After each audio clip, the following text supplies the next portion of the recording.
Hello and welcome to today's webinar, PeopleSoft on AWS, Unleash the Power of the Cloud. My name is Kim Stewart and I will be the moderator for today's event. I would like to introduce our presenter, Tim Gehrig. Tim is the EVP of Cloud and Managed Services. He has over 20 years of business, technology, and innovation experience. He is AWS certified and leads a team of more than 300 global cloud professionals. Tim, we are excited to have you on today, and with that, I will turn the presentation over to you. All right, thank you very much, Kim, and thanks everyone for joining today. As we started this journey on the cloud, probably 3 to 4 years back, it's been a really interesting time, and I've been thinking about this for a while in terms of how we share kind of the experiences that we've had with both our clients and with the community. And so this webinar and the webinars that will follow are part of that effort to do more sharing, do more collaboration, and overall just get more information out in the ecosystem on what it takes and what you need to be thinking about when running ERP applications, enterprise applications in the AWS public cloud. So hope you enjoy this one. And just one other note for you before we get going here. As you have questions, please go ahead and populate those into the chat field. When you ask them, I do not believe any other attendee can see the question, so that pressure's off. And then from an answer perspective, I got some folks on my end. I'm not going to be watching them real time, but they will be capturing them and highlighting at the end questions that you want answered. And for anything that we don't get to, we will just follow up, after the webinar and engage that way. All right, so with that, let's get started here.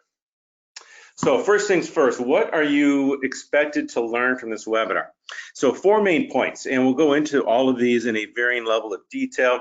But the first one is, I'm going to impress upon you the importance of thinking about replatforming versus a lift and shift option when discussing the migration of ERP applications. This is a really important point. There's a lot of very good reasons for going down the replatforming path. I'm going to take you through those. And if you have questions on this one, I really want to hit this one home. So if you have questions as we get towards the end on the why, please speak up. Let me know. The second one is that AWS adds a lot to the PeopleSoft experience. This is something that we certainly knew going in a couple years back, but we've just really been able to see that security, that performance, that resiliency, value add that AWS provides both for clients that we migrated and clients that we're hosting today in AWS. And it's real and it's out there. And I'm going to tell you our experience with what that looks like. The third point is I want to introduce this concept of everything is code. Now, this is going to mean something. This is going to mean something to some people. It's not going to mean anything to others as we get going here. But I'll tell you, this is an important concept to get. Again, I'm going to introduce the topic, and then I'm going to also ask Kurt Batchelder to dig deeper into this concept as part of the next webinar series. So that one is one that you're also going to want to listen to. So I wouldn't say I'm just going to give you a teaser. We're going to talk a little bit about what this means, but we're going to go into that one a whole lot more in depth as part of the next webinar, which I expect you'll love. And of course, the fourth point on here is, others have done this, right? So, migrating enterprise applications, migrating PeopleSoft into AWS is something that has been done. So this is, it's not something where, you're going to have to, as an organization, reinvent the wheel. You have people to talk to, you have a community to talk to, and you have organizations to engage to help you. So it's one that I would definitely encourage you not to do any wheel reinventing. And I think you'll see why as we get into this presentation. So those are the 4 main points. Here's our agenda for today. We've already covered the welcome. Actually, I think we've got a couple more slides on that. So we got a couple more welcome slides. Then I'm going to be talking about the couple of ways that clients migrate to AWS. I've only got a couple slides here, but they're very important. And then we're going to get into the meat of it, which is the actual running of PeopleSoft on AWS and the things you need to think about and the results that you should expect. So I think you're going to really enjoy that section. And then we're going to start wrapping it up. So we're going to probably have enough content to cover us here for the next 30 to 40 minutes-ish. And then we'll have plenty of time at the end for questions. So with that, let's get going. Okay, about me, this is the next slide here. Gosh, I think we've covered this all already. And just Kim, thank you for the black and white. It kind of covers up some of the grays in there, so I like that. But in terms of Sierra and kind of different types of things that we do, we have partnerships with a lot of organizations. AWS is certainly among them. One of our very much valued partnerships. We're an advanced partner with AWS. We do a lot with them. It's just an amazing platform, and I'm glad that we're talking today about what AWS can deliver to that PeopleSoft experience, because I think it's great. But I've been doing this a long time. I've been involved with our AWS journey from the beginning, and which means I've got the scars to prove it. So we'll be talking about those, at least some of those, in today's call. The next slide is a quote from one of our very, very good clients, Kansas State University. And Kim, if we have time at the end, which I expect we will, just make a note to remind me to tell the story of K-State and kind of what happened last year with them. Really, really cool story. I'll cover that one at the end, though, assuming we have time. All right, and then this next slide is the last slide in our kind of opening point, and this is an interesting slide.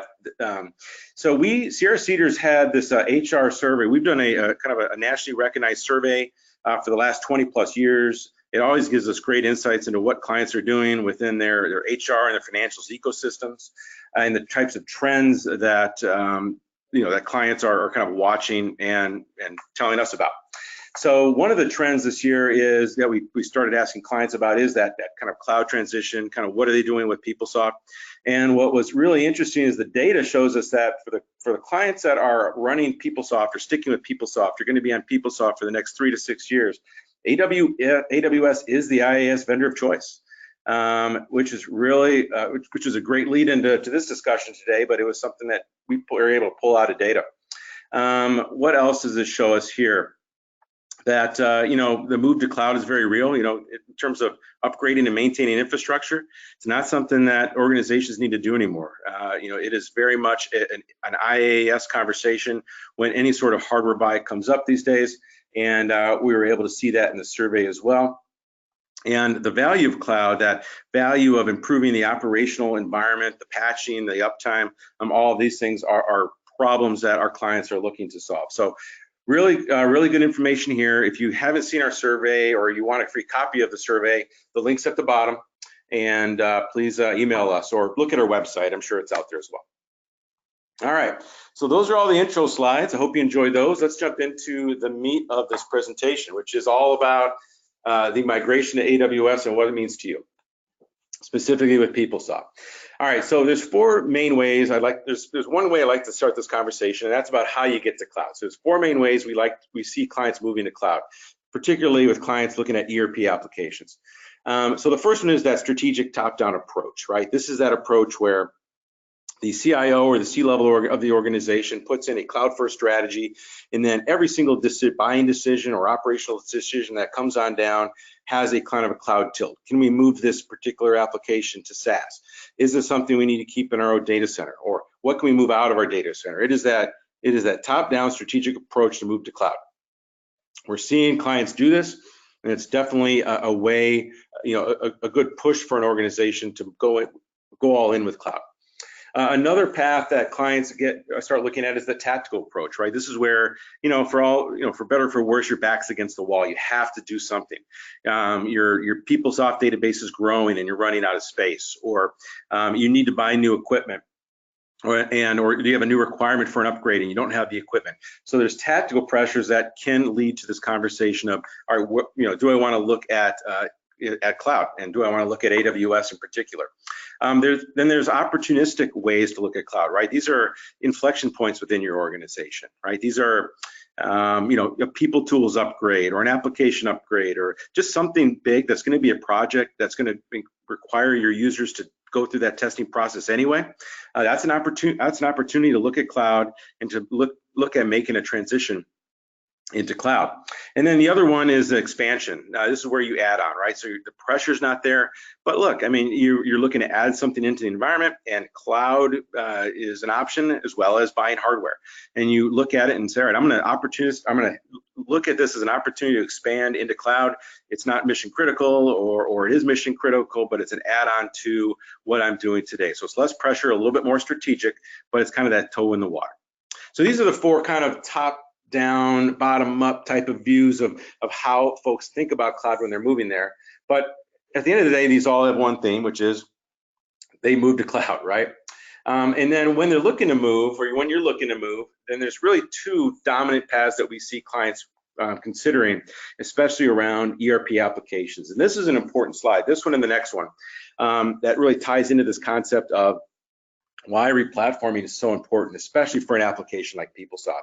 So the first concept to think about is rehosting, or lift and shift. This is the term that a lot of cloud providers use, SIs use. And lift and shift is literally, if you can visually think about this, picking a server up out of your data center and putting it into the public cloud. In this environment, you're really leveraging the infrastructure, the compute, the storage, the memory of your public cloud environment, but it's really just your new data center in a box at that stage. So this process to go lift and shift, it's fast, okay? It's relatively easy. You know, folks can do lift and shift migrations in a very short amount of time typically, but it is, especially for ERP applications, almost always going to be the more costly ongoing approach. Okay, and the reason that is because you don't really leverage any value in cloud other than potentially some infrastructure cost savings on the back end. But everything else that you do within your traditional data center today, from an operations perspective, especially when you're thinking about an ERP app, needs to be recreated, and also can end up creating risks for your organization, because if you have processes and operational concerns that aren't yet fully addressed in cloud, and I'll talk more about that on the next slide, it introduces operational risk. So it's more costly ongoing, and it creates new operational control needs and operational risk, okay, the security risk. The other option is replatforming. That's taking an application like PeopleSoft and what we call lift, tinker, and shift. And really what that means is you take an application and you look at, you know, what are the pieces and parts of that application? You have a web server, you have an application server, you have a database server, and other pieces and parts, right? And then you look at those and figure out how you can best leverage the services within the public cloud to remove operational barriers, to remove risks, and to lower costs. Because in almost all circumstances, when you get into the public cloud, any provider, AWS especially, is going to give you more value out of a service than it will out of just straight compute or, you know, kind of data center infrastructure provisioning. Okay. The downside to replatforming is it takes longer to get there. You know, it took us a long time to get there too, frankly. This is because it's a retooling of the organization around cloud concepts, and in many cases, the approach we took is we also had to rethink these applications completely in terms of how we manage them as a managed services provider. And the approach we took, and the approach that we would recommend any client take, is look at the concept of deploying this as infrastructure as code. And it is essentially where you use programming and you use code to stand up the infrastructure and leverage the services of the cloud. It costs a little bit more to get there if you're doing it yourself, but it takes longer, but the long-term benefit is it results in lower costs, and again, lower operational gaps, and then very few security risks ongoing. It's a much better long-term outcome. All right, so let's dig into this a little bit further. And then I got one more slide on this, and then we get more into PeopleSoft. So let's talk about this operational risk item I brought up.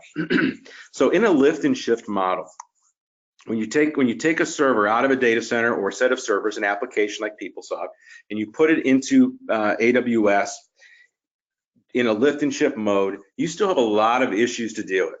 You know, how do I patch? How do you deal with security compliance? How do you deal with recovery and availability? How does your governance work? How do I deal with backup and restores? How do I control my costs, which I know is a big concern for many clients? These are all the same types of issues that you've dealt with today in traditional data centers, but you've dealt with them over the last 10, 12, 15 years, right? So you're going to have to reinvent all of these in the public cloud if you don't go through that refactoring exercise. And let me give you an example. AWS does provide services. Let's say they're a database service, RDS. This is an easy one, probably one of the easier replatforming actions you can take.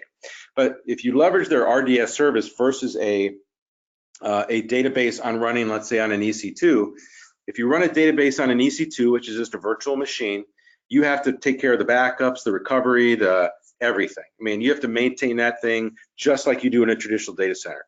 If you use Amazon's RDS platform, their relational database service, they take care of all that. That issue for you is gone. They take care of backups. They take care of upgrading the system. They take care of all of those pieces and parts for you, which is fantastic. And by the way, we just moved a client that was leveraging I think it was a 6-node rack cluster into Oracle, into the Amazon RDS, and it's performing beautifully, right? So RDS is a very capable database service, but it gives you an example of something just like that, how if you do it yourself, you've got to do everything that's sitting here on this slide. If you let Amazon do it, or leverage their services to do it, they take care of a big chunk of these. They don't take care of all of them, okay? This is where automation and orchestration come in.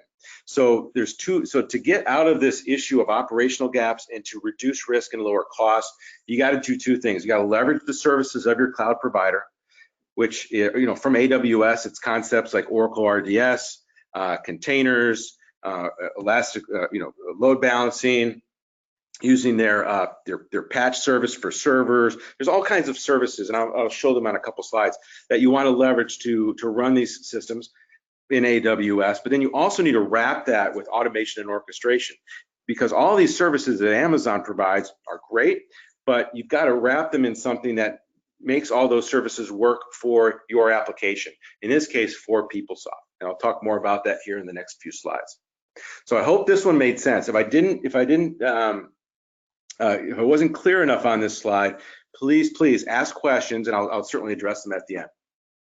All right, and then this is the last slide in this section, and really what this is showing you is how orchestration and automation can really be that holistic wheel, right, that wrapper. So Sierra-Cedar, like I said, we've been doing this for 3 or 4 years now. We're a managed services organization. We're a consulting organization. We built this type of tool. So FlexOps is our way to do it, and essentially FlexOps is our infrastructure as code model that wraps around the Amazon environment to provide this kind of end-to-end security, backup, monitoring, cost optimization environment to enable us to run PeopleSoft in a more effective way than we were able to do in a traditional data center. And I'll give you a simple example of this. Actually, I think I've got a slide on this later on. I'm sorry, let me hold my thought there. If I don't get to it, I'll come back to this. But FlexOps is our orchestration and automation platform. It's something used by our managed services clients. And this is something that, even if you were going to do it yourself, you would want to think about this concept, this automation and orchestration concept, as part of your overall strategy as well. Because if you can execute on this, then your overall path to the public cloud for PeopleSoft and then everything else in your data center that would follow becomes so much easier. All right. It takes time to invest in this, over a lift and shift. But if you do this, then you will be solving a lot more solving a lot more issues for your organization and creating a lot more value in the public cloud, which is ultimately what you want to get to. All right, so let's talk a little bit about PeopleSoft in the public cloud. This is something, again, we've been doing for a while now. We've got many clients live running massive workloads in AWS on PeopleSoft. So we've got our scars and our successes to talk about today. And everything, by the way, that I talk about in relation to PeopleSoft is tied into all those slides that I already talked about. This is what you're looking at here is a refactored experience. So when I think about PeopleSoft and AWS, I think about it in a refactored manner. So I just want to kind of lay that as the groundwork. All right, so let's first talk about the application design.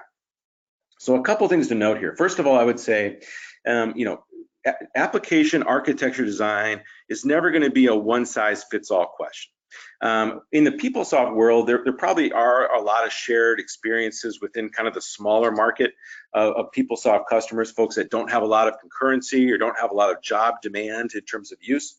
But there is no real true one size fits all. I think as you start looking at this, you're going to identify things within an architecture that are very important to you, that will in some cases might increase cost a little bit, some might decrease cost.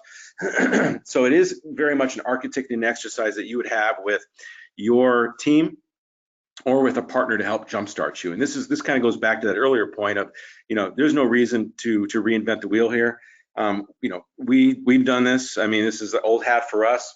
Other providers out there have also done this. So there's lots of folks to talk to get good advice. And, we'd love it if you talk to us, obviously, and we can help you with that. But when looking at this, what's interesting is, you still have kind of your traditional PeopleSoft architecture, right? You have your web and your app and your database. And that's what you see on the right-hand side. And how big those are and how those are organized, I'll get to a little bit more of that in a minute in terms of the things you need to think about. But what's really interesting about this slide as well is all those AWS services that are leveraged. So if you look at that chart, you see, I don't know, there's 15, 20 different services, and there's more than this, right? But there's 15 or 20 different services here. If you think about a traditional data center and you look at that list, how many of these services would you also find in a traditional data center? And the answer is none. So when you think about migrating an application into AWS and really truly leveraging the service architecture of AWS, there is an amazing array of services that you can deploy that do more than the types of services that you have today in a traditional data center. They're more powerful, but it's a completely different set of services. So this is kind of a learning that you have to go through. And I think when we started this journey, this list was probably much smaller. And Amazon continues to innovate and innovate and innovate. And the innovations that they deploy, we've been able to very quickly integrate into our architectures. We've been able to integrate them into our FlexOps platform, because again, these are all services. So Amazon provides a very, very effective way to take an existing architecture and pull in new services to add value and ultimately lower cost for that operational environment in AWS. From a performance and availability perspective, we just seen fantastic results. Again, one of our clients recently went from it's a big environment, went from like a 6-node rack cluster into the RDS, Oracle RDS and Amazon solution, performed fantastically. They went through several different very, very, very high usage periods, all with really great results. So, and this is a common experience. So you typically see better online performance, better batch performance. We've seen a lot of good things come out of performance with AWS. Availability as well has been really fantastic. And I'll talk about availability from the perspective of DR here in a second as well. The second concept to think about when you're running PeopleSoft and AWS is this concept of modular versus shared architectures. What this means is shared architecture is kind of that data center approach, right? Where you have one database server and then you stack a whole bunch of databases on top of it. And then you have a server that is utilized for web servers, and you stack say all your non-prods on your web server. And then you've got your app servers, and you stack a bunch of non-prods on app servers or multiple production environments.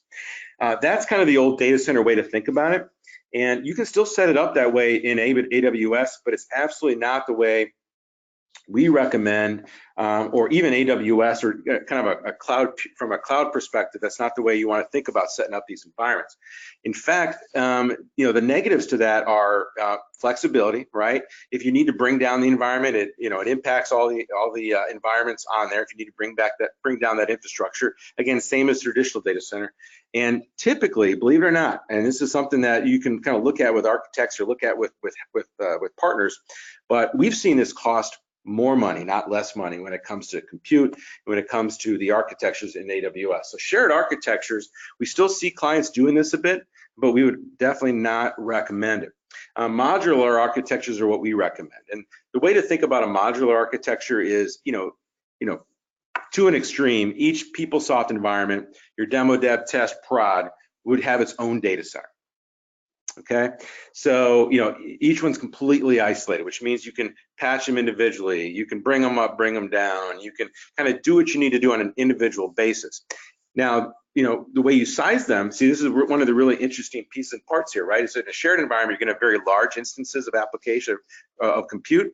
On the modular side, you're gonna have much, much smaller instance sizes. And this is an architecture item that you can think about as you kind of go into this process. You have smaller, which means lower cost compute and instance sizes versus larger, more expensive compute and instance sizes on the shared side of the house. Another thing to just think about is in terms of scale, a modular environment on the downside, I see all thumbs up here, but on the downside, a modular environment could take more to maintain, right? Because you've got more of them. So this is also where that concept of infrastructure as code and automation and orchestration come in.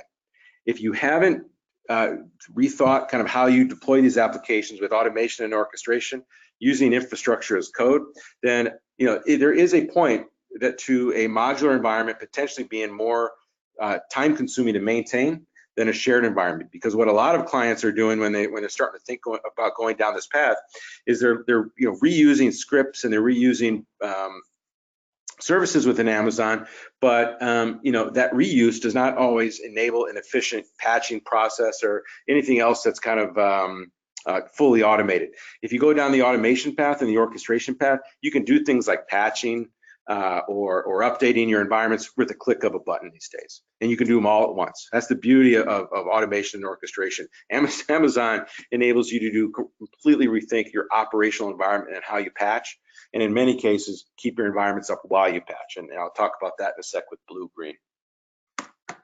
All right, let me talk next about auto scaling and auto healing.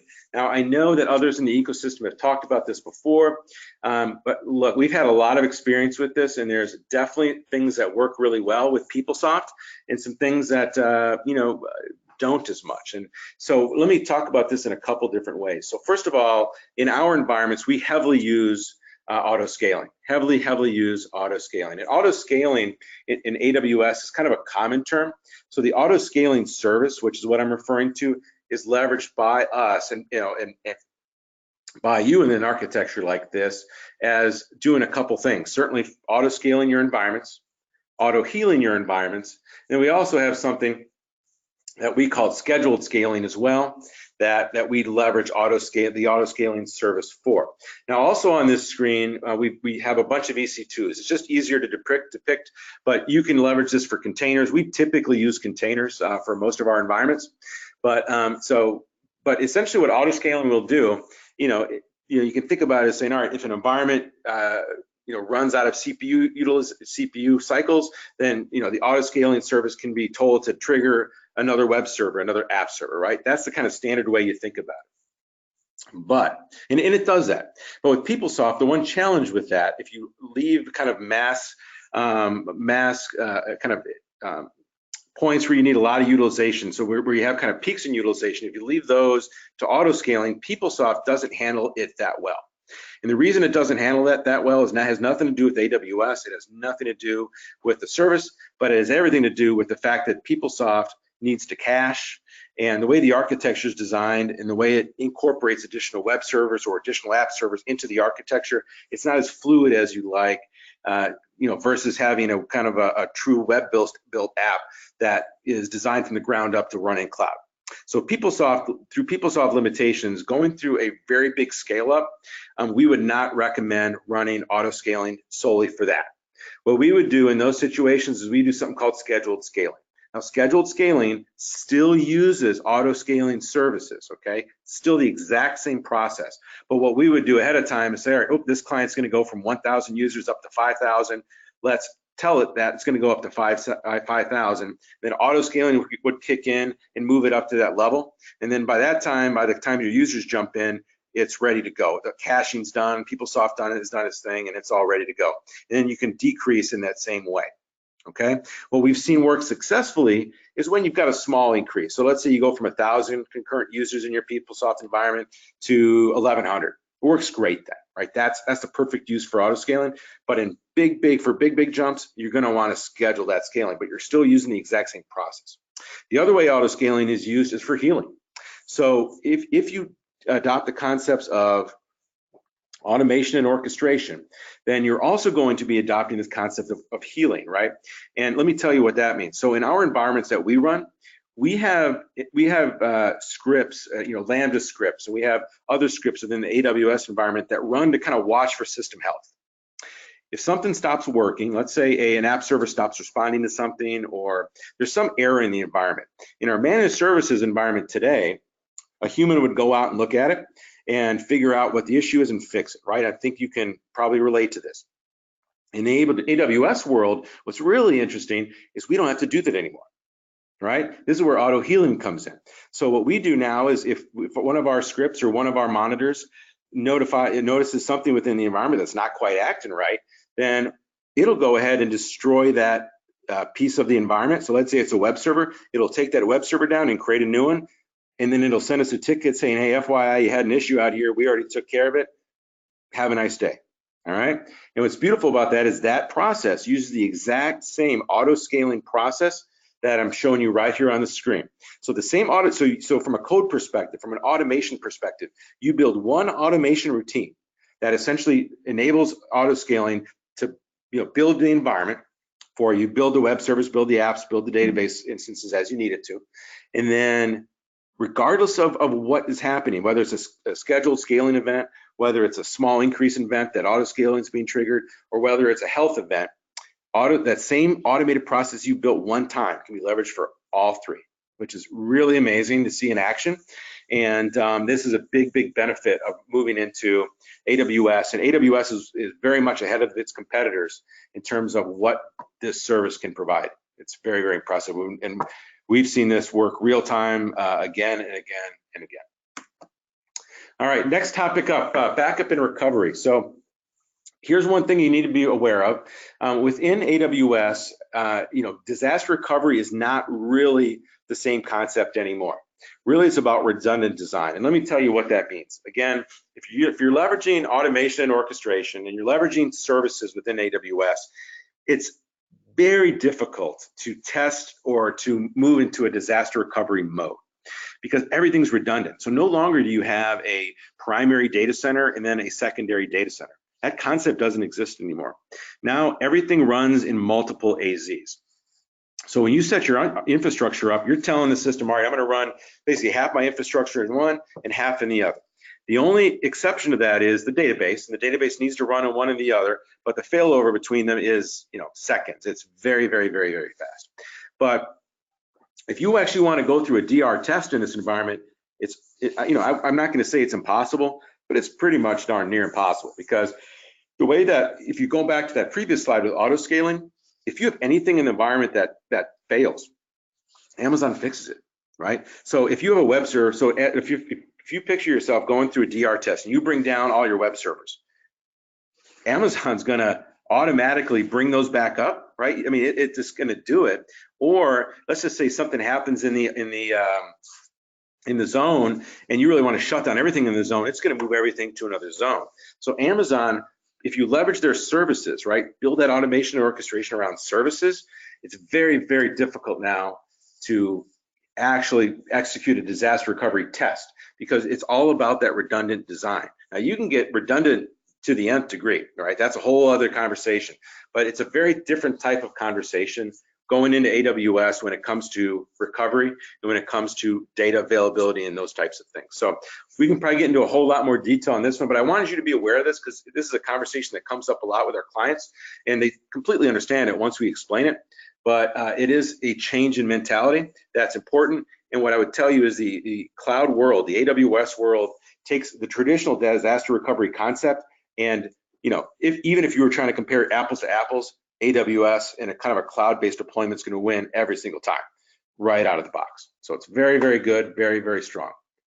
All right, next one a question that we've kind of heard come up from time to time here is about, what do I want to, always on? Do I want to leave my environments always on? Do I want to shut them down on weekends? How do I save money, right? And what I would tell you here is, this is also not a one size fits all question. I've seen folks try to make this a one size fits all question, but it's really not. Whether or not you leave environments, your PeopleSoft environments up all the time, or whether you take them down on weekends, will depend on lots of things. It'll depend on, certainly how often you use it during the week. It'll depend on, the operations procedures you have around start and stops and the different things you need to worry about there, about refresh schedules. There's all kinds of things that you need to think about in terms of whether or not you do run your systems all the time or you don't. The other beautiful thing about AWS in particular, I'm sure all the providers have these, but AWS provides many ways to save money in terms of running systems. So the cost of running a on-demand PeopleSoft environment is, for 40 hours a week might be more money than it takes to run a PeopleSoft environment with reserved instances or using savings plans for the entire week, right? So it's very interesting in terms of how all these cost models work. So what I would tell you here is sometimes shutting things down and bringing them back up sounds great. And we have clients that do it, and we can do that for clients, but it doesn't always save you money. And it potentially can also add operational hurdles for you that aren't really necessary, because you can save money other ways and still have your environments up. So it's a mixture out there is all I will tell you about this. And this is a kind of a conversation that we would get into with clients as part of a strategic or tactical discussion. It's just not one where we've got a one size fits all answer. And if someone tries to give you that, you should probably be wary and ask more questions. Let's see, next item. This is a really cool one. Bluegreen deployments. This is a promise of the cloud that we have seen realized, for a PeopleSoft company that's done PeopleSoft for so long, we are super excited about this. And again, this still ties back to automation and orchestration. Okay, I keep bringing that up. And again, Kurt Batchelder, I mentioned this early on. I think he's going to be doing a real good deep dive on infrastructure as code and orchestration and automation here in this next series. But we are able to, within the public cloud, for the first time, patch environments in almost all cases, not in all cases, but in almost all cases, without even bringing environments down. So if you think about running PeopleSoft, forever it's been an environment that you have to bring down, right? To patch servers, to patch applications, do all kinds of, patching is a big part of this, of a PeopleSoft world. Well, now with Bluegreen deployment, and essentially what this concept is in public cloud, your blue environment is what your users are accessing right now. That's your blue environment. That's patched up to last month or whatever it is. And then on the side of it, at the same time while your blue environment is up and running, a new environment gets stood up in cloud with a new patch level. All right, new patches for this month. It's got your most recent tools up to date or whatever that is. And when you're ready, you click a button, and I'm oversimplifying a little bit here, obviously, but you click a button, and essentially what Amazon does is Amazon says, oh, okay, you're ready to move over your new patch level. And then it starts to, whenever new users connect to your application, to PeopleSoft, it starts connecting to the green instead of the blue. Until all of them are over on green. And then once all those transactions, or once all those connections are over on green, it shuts down the blue. It's a beautiful thing. So Bluegreen, the patching experience is real. We're running it today. We released it actually very recently in our FlexOps platform. I think it was last month, or pretty recently we released it. It wasn't something that was ready out the gate for our clients, because it is something that had to be worked through in AWS with automation and orchestration. But it's real, it works, and achieving it is a very big operational gain for any client running PeopleSoft. It's really a great thing, and it's definitely something you can be looking at as well. All right, only a couple more slides here, then we're done. So if you have questions that are coming up as we go here, please post them in the question box, and we're gonna get to them. I got like 2 or 3 more slides, so almost there. All right, in terms of compliance, this is another big area that a lot of clients have concerns on when moving to the public cloud. And let me tell you, it's impressive on what you can do in the public cloud. Not only can you pull actively out of cloud just about any data element you'd want to that would help you determine compliance and kind of watch security, and feed that data into Splunk or any sort of other log aggregation product that you have. You can now also create guardrails around the settings that you make, which is a huge thing. So in a traditional data center, you have teams that handle your firewalls, your load balancers, your servers. You have security groups and security rules everywhere, right? And yeah, we have auditing that addresses that. And there's human ways and there's programmatic ways to make sure that compliance is being held to in the traditional data center. And we do a great job of that as well, by the way. I mean, that's one of our business lines. But in cloud, you are able to actually define your guidelines. So you say, all right, for any environment that I stand up in cloud, Here's the security ports I want to have open. Here's the different tiers of the application I want traffic to travel between. You get to set all these rules. And then once you set them, then you're able to say, all right, cloud, and this, again, leveraging automation and orchestration, you're able to say, all right, cloud, now if anything changes in the environment, I want you to change it back, because I didn't say that was approved, and then I want you to go and tell the security team. That is achievable today with automation and orchestration in cloud. And what I mean by that is if I go out there, if Tim Gehrig goes out there and opens up a firewall rule to the public internet to be able to download something, the automation and orchestration products today, and FlexOps is part of that, it's something that we've designed, but this is something that you can design as well, goes out there and says, well, that's not supposed to be open, I'm going to close that port, and then I'm going to go and email the security team, and guess who's going to get a call in, very shortly from the security team asking why I did something. So these guide rails can be used to make sure your configurations are set. And if I really want that port open, guess what I would do? I'd have to basically move that through change control, right? So it enforces change control, which is fantastic. And the same process can also be used, the same automation and orchestration guide rails can also be used for cost control. Because no longer do you have to worry about users going out there and spinning up environments that they're not supposed to. Now you can set guardrails around what your architecture can actually look like. So once you design your architecture in AWS, you can then say, this is, my architecture has 3 web servers, 3 app servers, and in your database. The max it can grow to is 12, right? So you can set that kind of guideline. You can set those guardrails. And if it gets up to 13 for whatever reason, it shuts one down. And it notifies, you can have it notify you, right? So the automation and orchestration and compliance concept in AWS takes kind of all these types of things we've been trying to do in the traditional data center for years and years and years, and delivers them to us in a new reality that gives us much more control, and and from a security perspective gives us much more comfort within the public cloud than we have in a traditional data center.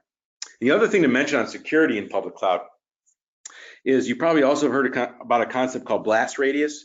Within the public cloud versus a traditional data center, you're also able to much more limit your blast radius on types of issues that you might encounter versus a traditional data center environment.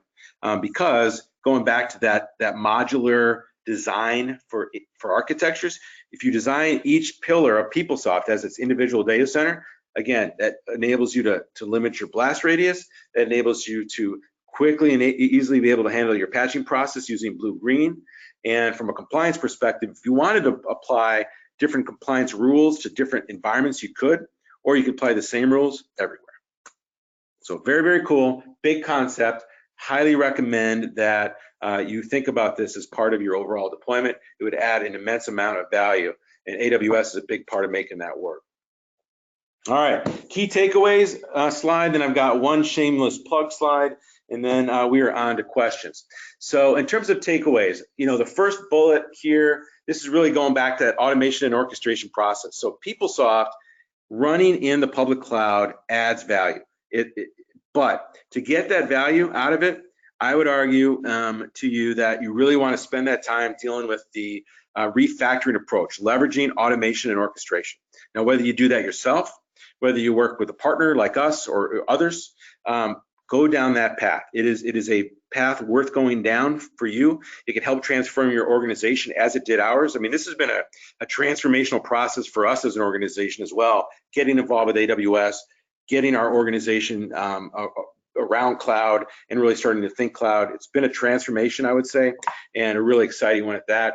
This is something that we'll talk more about in future sessions. The second one is from an architecture perspective, think about what you want out of cloud, and think about that modular approach I talked about. Think about how you potentially would deploy Bluegreen patching in your environment. I mean, think about if you could eliminate most of your maintenance windows. I mean, wow, that's a fantastic thing. But being flexible in AWS is important. It's a key concept of cloud.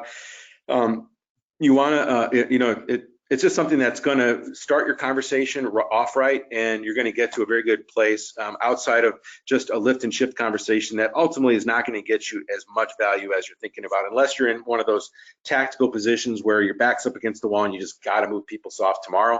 The replatforming way is the way to go, and being flexible is part of that. And then last but not least on my slides, oh, I'm sorry, before the shameless plug slide, is from an ecosystem perspective, AWS is evolving very, very, very quickly. There's a lot of PeopleSoft clients in AWS. Their ecosystem and service portfolios growing greatly. And the other thing I like to tell clients when they're having this conversation is strategically, you should also be thinking downstream about what else you want to do with your data. You know, AWS is rolling out new AI features, machine learning, BI, all, you know, so many things that they're doing that you can tie data into that should you strategically want to go there. If you can get your applications into AWS, specifically PeopleSoft, you'll have a much more direct approach to be able to leverage those things. And you know, when I look at our business and what we're doing, that's where my eye is. I want to see what else and what other value we can bring to clients versus just managing or migrating environments as we're doing today, which I love to do, by the way. We love it.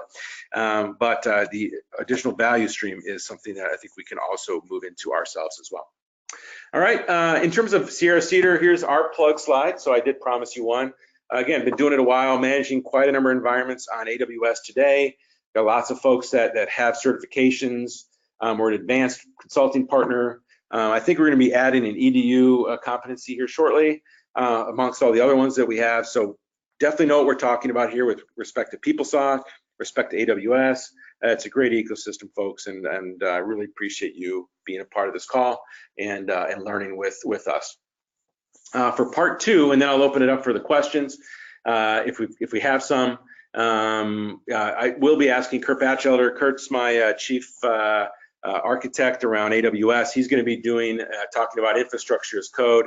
That's going to be a fascinating conversation. If you like this one, which hopefully I get some thumbs up out there, you will love the one with Kurt. He's going to get much more in the weeds. So, but I'm also going to talk to him about this one when we get going, so that you know, it's not so much in the weeds that some high-level executives won't understand as well, right? I mean, this is I want it to be a more broad-based message. All right, so that wraps it for me. Let's go to questions. Kim, do we have any?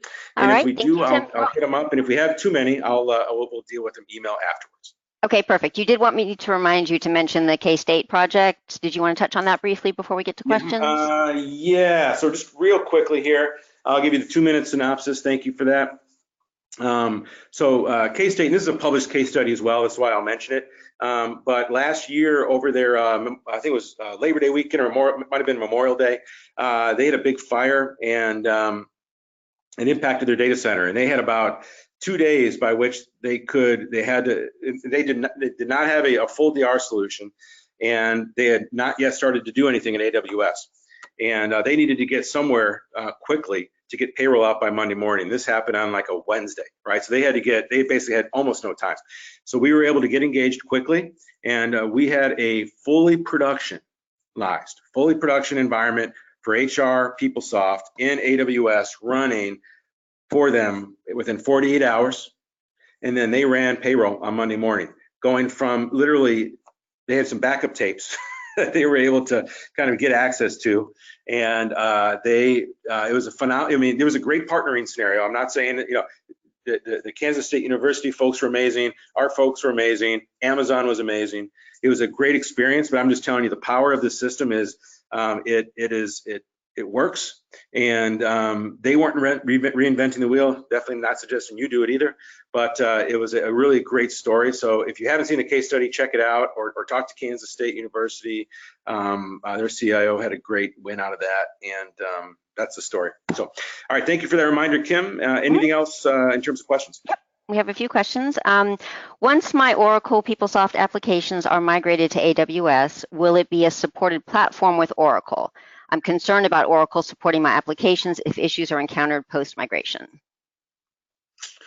Okay, so thank you for that, Kim. I can't commit to what Oracle will or will not support. What I will tell you is we have a lot of environments running on AWS. The environments that are running on supported Oracle releases, so supported Oracle database servers, supported Oracle app and web versions. So, you know, like environment running in VMware or other clouds, you need to be, running on the right versions. But we have not experienced, nor have our clients experienced, any sort of support related concerns with running PeopleSoft on on AWS. It's been a great experience for all so far.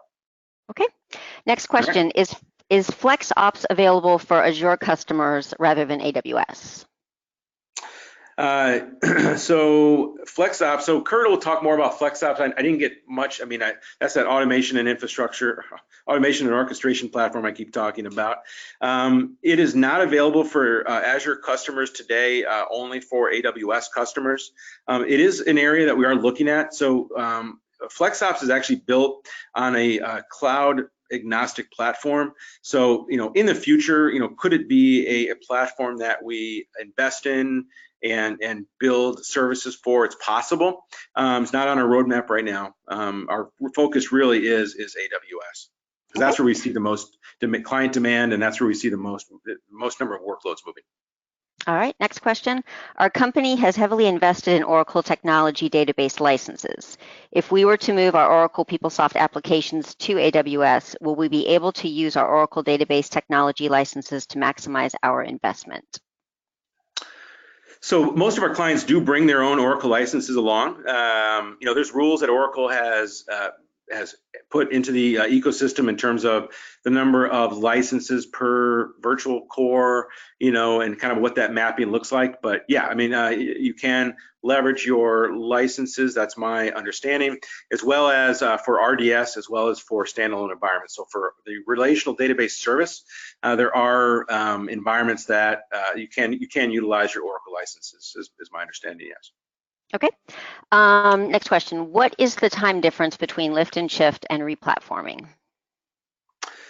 That's a tricky question and a great question. So, it can depend, right? And I'll say the depends is really whether you would tend to do it yourself or whether you would be working with a partner like us to do it. So a lift and shift environment is, I would equate that to probably a, kind of one of those traditional, like an application upgrade type of scenario. You're going to build your infrastructure on AWS, and then you're going to migrate over your virtual machines, or you're going to rebuild the servers on AWS, and you're going to go through a couple test moves, and then you're going to go live. So the actual process of moving is really not extraordinary. You're probably looking at 2 to 3 months. As part of a typical migration project. The challenge is what comes after that, and that is the recreation of all your operational procedures. So typically what you would see is a migration, and then you're going to have a whole lot of work to implement your monitoring solutions, your backup recovery solutions, your auditing solutions. You're just going to run down that list, and that's going to take you quite a bit of time. And how much of that you do pre or post go live, I think will depend on clients. In terms of the replatforming, if you do it with a partner like us, then again, very quick timelines. We've already done all that work. The replatforming work's done for PeopleSoft. So there's no recreating the wheel there. You plug right in. So then it starts to look more like a normal project. I would say, depending upon the complexity of your environment, if it's a single pillar type of installation, you're probably looking at like 3 months, probably a similar time frame. If you have a lot more complexity, it can probably run up somewhere between 3 and 6 months. It'll really just depend on how complex the migration looks, what kind of testing you need to have as part of your process, whether you want to do load testing, those types of things. If you are going to be doing your own orchestration and automation process, it could take a longer time. It might take, I'll throw a number out. It might take 9 months to a year if you wanted to do it with consulting and enable your organization around that. It could take a much longer period of time and cost a lot more. But again, in that scenario, you as an organization would be making an investment in automation and orchestration for a much greater purpose, which would probably be a larger scale data center move that you wanted to be able to maintain yourself. All right. Let's see. Next question. If issues are encountered once our migration is complete, will we be responsible for working with AWS directly, or will Sierra-Cedar manage the relationship with AWS, including issue resolution? Well, so maybe I'm talking to a future customer out there. If you would leverage like a service like ours, like if we were your provider of hosting and managed services on AWS or PeopleSoft, we would handle all of that. It would be us, Sierra-Cedar would deal with that. If you were a client that was working directly, with doing it yourself, then you would have to interact with that. If it was an AMS type of relationship where, we would be, not in the middle somewhere, I think that would be a negotiated item. So I think that would just depend on what your interests and needs were. All right. But for all of our clients, we manage the relationship. Okay. Let's see. Can FlexOps be used for migrating and managing workloads other than the PeopleSoft applications? So that's one, thank you for that. That's one that I will likely punt for the most part to Kurt when he does the next one. But the short answer is yes. It just depends on how upstack you go in terms of the automation. FlexOps is modular, so it can manage for the most part it can manage. I don't know why I said for the most part, but it can manage up to the infrastructure layer. And then as you move upstack from there, a lot of the automation would depend on how much is replatformed from the source system. So if it's a replatformed application, once it's replatformed into FlexOps, FlexOps would be able to manage the entire stack. Until that, it would be able to manage up through the infrastructure. All right, thank you for that. I think that we are just about out of time, and so there are a few questions that we won't be able to get to, but we will respond to those folks directly. So thank you, Tim, and thank you to all the attendees. We really appreciate you taking the time to join us today. And as Tim has mentioned, be sure to look for an invitation to the next webinar in our series, and that should be we should be getting some information out there, hopefully by the end of the year, as far as like specifics, as timing and that type of thing. All right, thank you again for joining us. Thank you all. Bye.